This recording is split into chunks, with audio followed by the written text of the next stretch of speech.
here on Earth. In 1996, at Oliver's Castle, a video was made of some illuminated spheres that began to flutter over the harvest fields, and in fractions of seconds, they made an imprint of these same type of figures.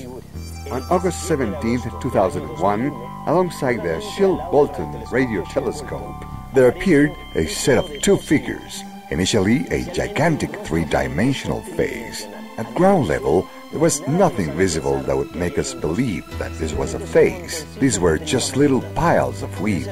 But that phase is not unknown. It is identical to the phase of Sidonia on Mars, a phase that was discovered on a mountain on the surface of that planet.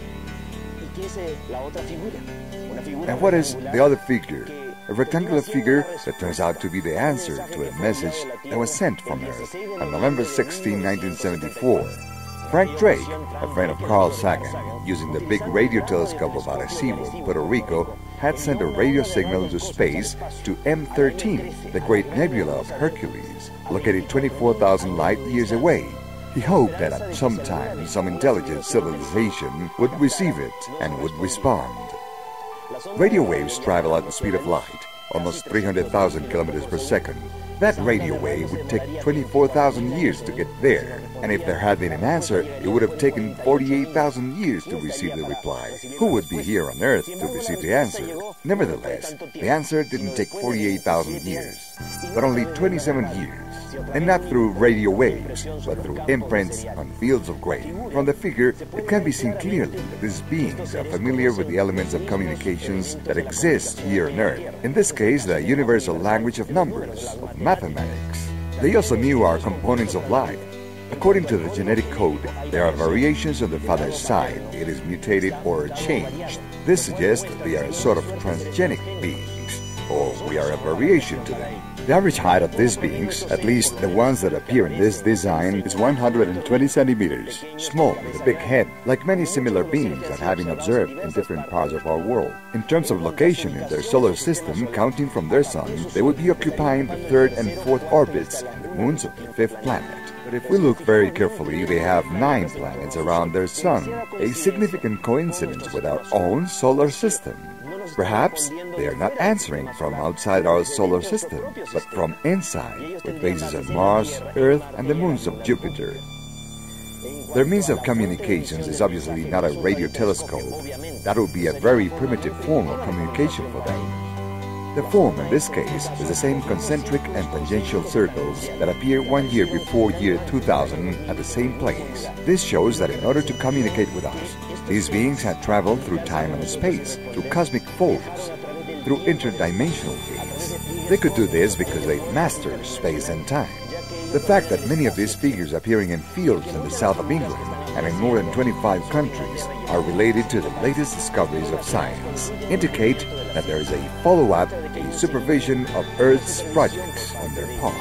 There appears to be an interest in helping human beings to remember a great deal of information that is already part of our own genetic code. If we were sown in this planet, all we have to do is remember.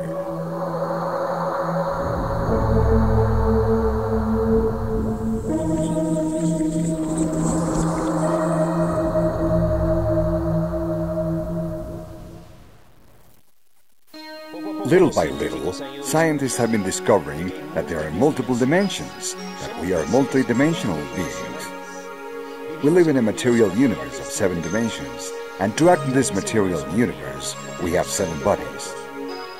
One of them is the dense physical body, then there is the astral body, which is the one of the emotions and desires, joined to the physical body through an energy umbilical cord known as the silver cord, which is broken when a person dies. The third vehicle is the lower mind, which is the one of the character and personality. When a person dies, the physical body dies, the astral body dies, and the character and personality die along with them. The fourth vehicle is the superior mind, the entity with our psychic faculties, our extrasensory capacity. The fifth vehicle is the soul, the gathering place of our experience in past lives. The sixth vehicle is the spirit, which is our consciousness. The seventh vehicle is the essence. There are 7 bodies to act in the 7 dimensions of this material universe. Beyond the 7th dimension, like music in a superior octave, there is a universe parallel to this one, not a material one, but a mental universe, and the beings that originate there are the ones we know as angels, archangels, thrones, principalities, cherubs, seraphim, powers, dominations. That mental universe corresponds to the 8th, 9th, and 10th dimensions, and beyond those, starting in the 11th dimension, there would be a third universe that is spiritual. The spiritual universe would have created the mental universe. The mental universe would have created the material universe.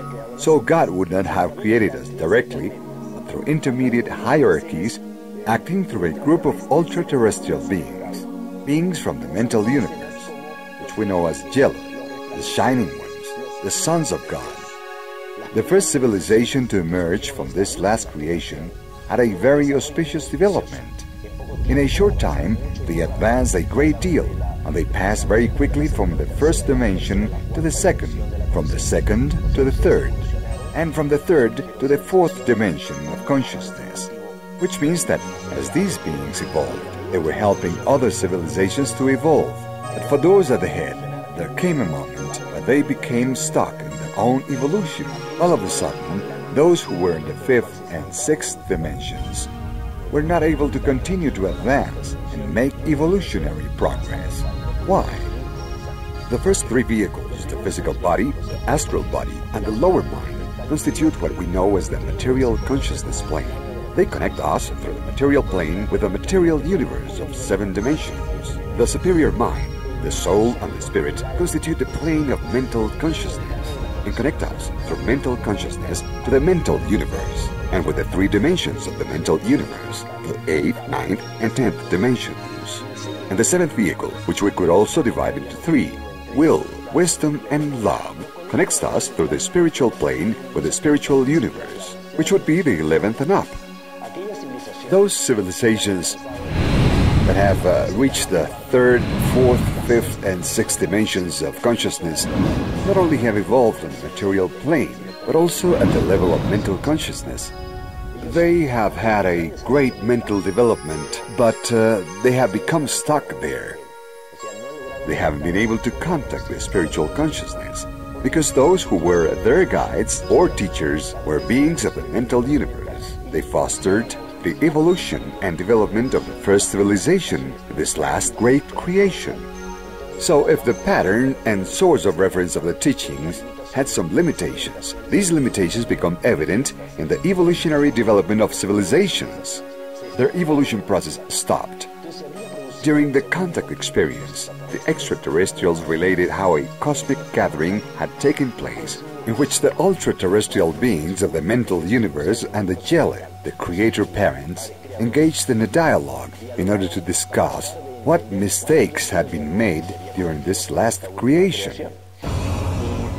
Lucifer, or Luzbel, a very elevated entity of the mental universe, suggested that the mistake was that the evolutionary process was too easy for them, and perhaps not having created the necessary conditions to have an opposition force strong enough to demand maximum effort from these civilizations while they were developing.